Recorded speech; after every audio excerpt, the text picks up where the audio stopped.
Hey, it's that Deadeye guy. Let's talk about massively multiplayer online games. With the announcement that Blizzard has begun development on creating a classic World of Warcraft server, something I somehow completely forgot to address in my BlizzCon 2017 video, I thought it would be a good time to take a look at the MMO genre and how we got to where we are today. It's a style of video games that is no doubt popular, but it has been dominated by one title for over a decade. Why are MMOs so hard to innovate? From the dawn of tabletop RPGs, fantasy geeks have had the dream of being able to experience a persistent world filled with orcs, elves, magic, and anything else our imaginations can conjure up. Dungeons & Dragons did as best it could with virtually zero technology, relying on dungeon masters to create a narrative and story for their players. As time went on, and video games and the power of the internet started to take off, people started to ask, what if we created an immersive, persistent world that people could connect to and experience in large numbers? It could be argued that Ultima Online was the first real MMO that brought the genre mainstream, but I'd lean towards that achievement going to EverQuest. EQ was one of the first steps into real 3D space, and it hooked people immediately. Norath was a living, breathing world.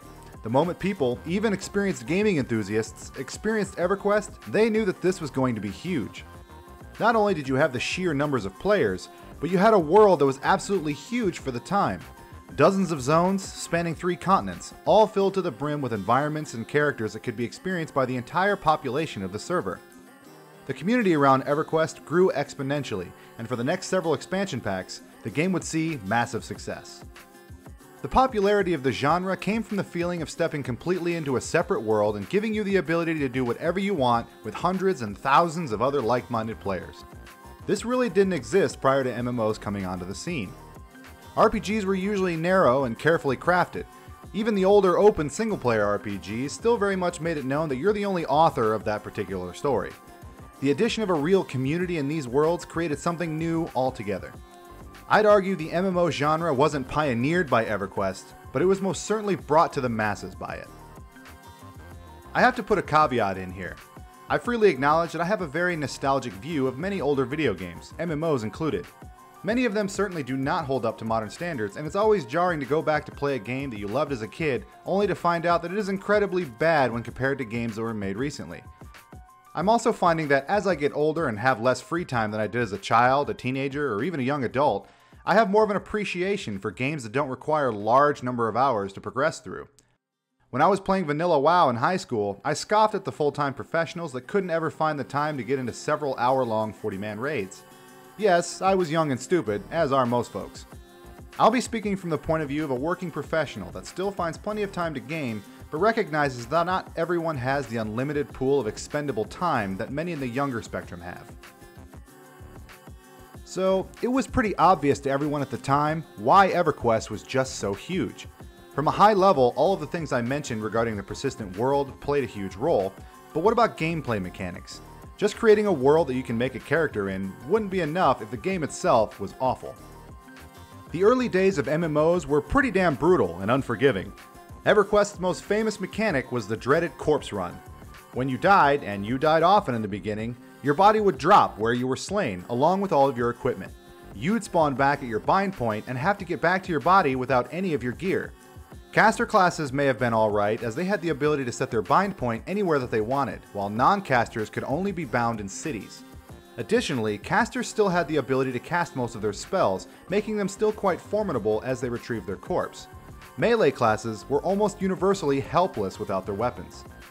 On top of all that, travel wasn't very quick or safe. Dying in the old days could mean hours of your time just to get your body back if you couldn't get anyone to help you. If you didn't get your body back in a set amount of time, then it would rot and disappear from the world, along with all of your gear. Oh, and by the way, anytime you died after level 10, you lost increasing amounts of experience. If you had just leveled and then died, you'd actually de-level back to your previous level until you regained the lost experience. An ever-present tug of war between you and the experience bar. Mechanics like this weren't uncommon, and at the time they were just kind of accepted. Grouping deep in dungeons was always a dangerous affair. Mesmerizing mobs to take them out of the fight during group polls wasn't just a nice option, it was an absolute requirement. Taunt worked sometimes, but tanks were essentially required to have a certain set of weapons that would keep enemy threats at the highest possible levels. Casters were almost literally made of glass and were pretty much instantly killed if they grabbed aggro. These mechanics were unforgiving, but they gave the game a sense of risk and reward. Obtaining levels was a real achievement, and it felt great whenever you heard that magical ding sound.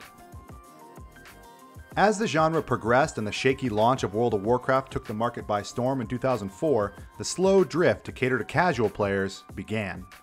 WoW was certainly more casual than its predecessors at the time. Gone were corpse runs replaced by repair bills that would have an in-game monetary cost to the character when they died.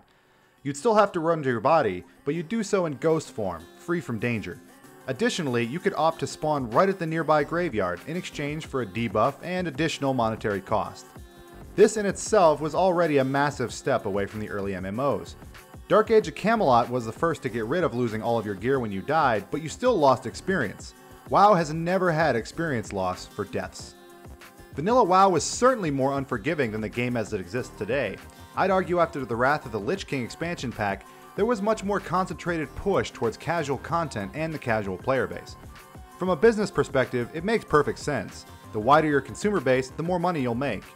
WoW has always been a subscription-based service, and increasing the sub count only adds to the bottom line.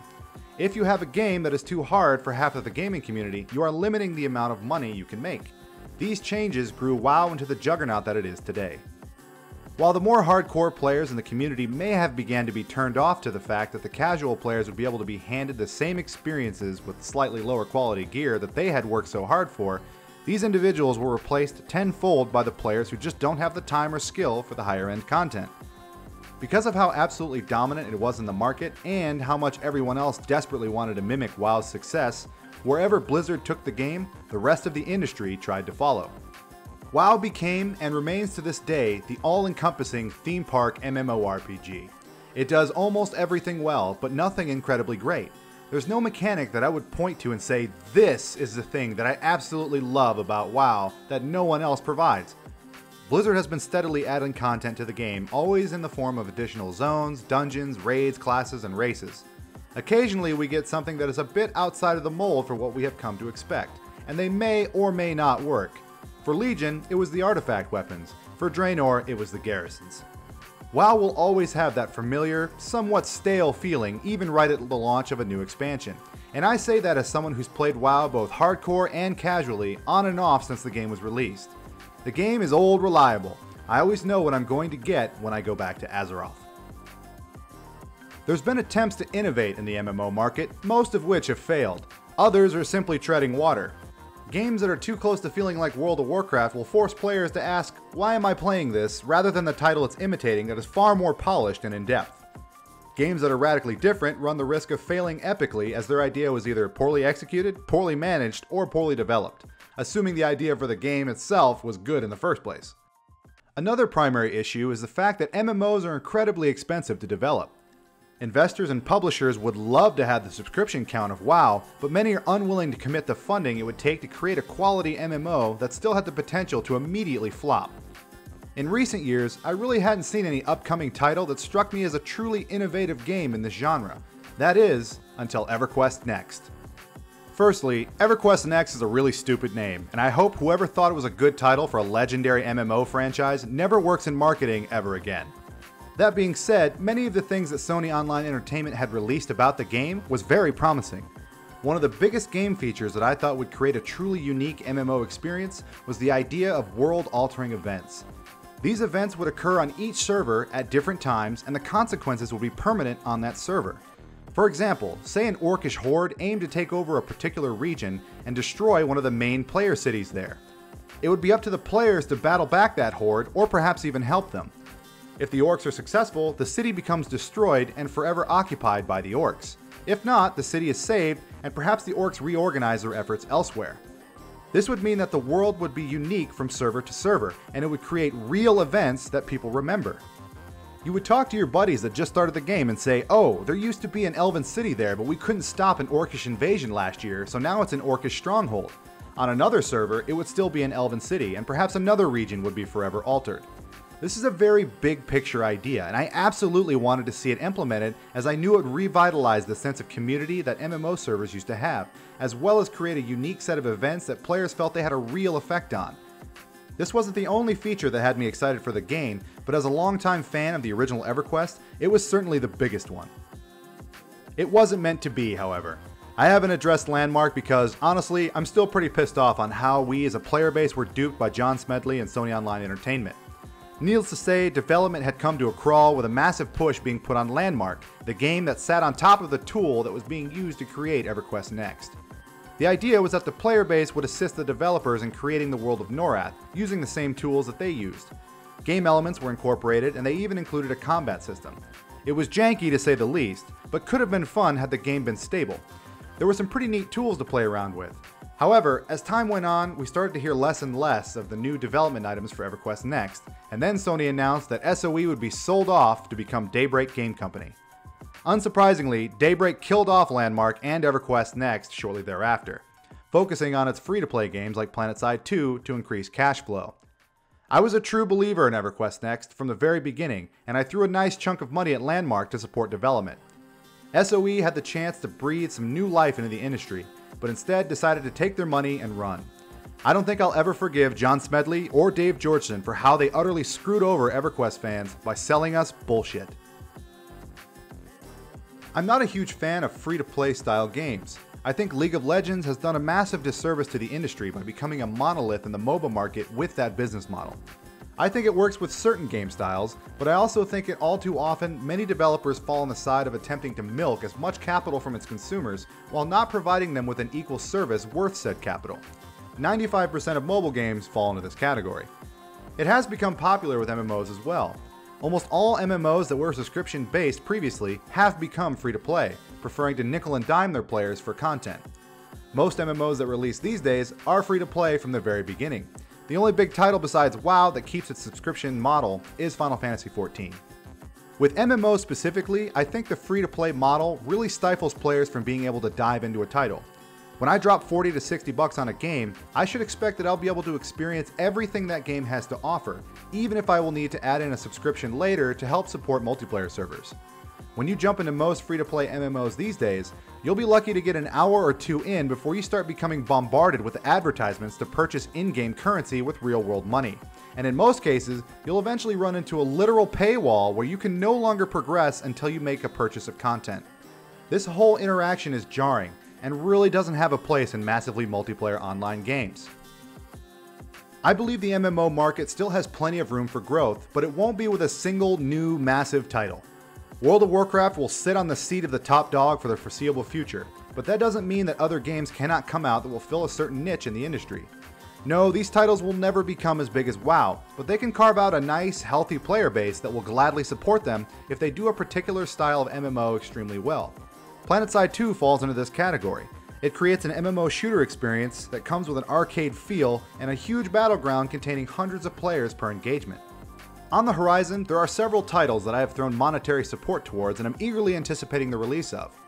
Crowfall and Camelot Unchained are both very PvP-focused MMOs. The latter is coming from the same designers of the original Dark Age of Camelot and will recreate the realm vs. realm mechanics that its predecessor was best known for. Crowfall leans more towards kingdom building, where it won't be as simple as 3 primary factions battling against each other, but rather dozens that have the ability to appoint their own monarch, stand up towns and castles, and defend or capture territory. The final title I have my eye on is Pantheon: Rise of the Fallen. This probably isn't much of a shock as it is being spearheaded by Brad McQuaid, one of the primary minds behind the original EverQuest. Pantheon aims to recreate all of the unforgiving elements that forged the tight-knit communities in EverQuest, but with a modern coat of paint and with refreshed mechanics. I believe that games like the 3 mentioned above will be how the MMO market expands, by creating new niches that specialized groups of players will jump into. World of Warcraft will remain king, but that doesn't mean there can't be significant other titles that sprout up as time goes on. As for WoW Classic, well, I don't think it's going to be as huge as many think it will be. You can find endless attacks on the WoW team for the answer they gave at BlizzCon during the Warlords of Draenor days. Have you ever thought about adding servers for previous expansions as they were then? No. And by the way, you don't want to do that either. You think you do, but you don't. Remember when you had to like spam cities and say, need a tank, need a tank, need a tank during the Burning Crusade days? I get it. It's never a good look for a dev to tell players what they want, but I really don't disagree with him. Listen, I play Project 1999. I have a lot of nostalgia for EverQuest, and I play it because I appreciate the game for what it was, and it's still fun for me. I've had people I know give it a try, people who've played newer MMOs but not EverQuest. All of them quit after giving it a decent go. Classic EverQuest just does not hold up in the modern market. Vanilla WoW will be the same way, though less so than Project 99. It will be a novelty for the overwhelming majority of the player base, and most will go right back to live after a month or two. Yes, I'm sure the vanilla server will maintain a healthy player base, but it seems like a whole lot of folks seem to think that a classic server is what the overwhelming majority of the player base really wants. I'd argue that simply isn't the case, and we'll find out once it goes online. Innovation for MMOs has gotten a bit stagnant in recent years, but I'm hopeful that we'll see the launch of several smaller, quality titles that will renew interest in the genre and that will claim their own special piece of the overall market. Here's to looking forward to some great games. Thanks for watching. If you like content like this, why not like, comment, and subscribe. Until next time.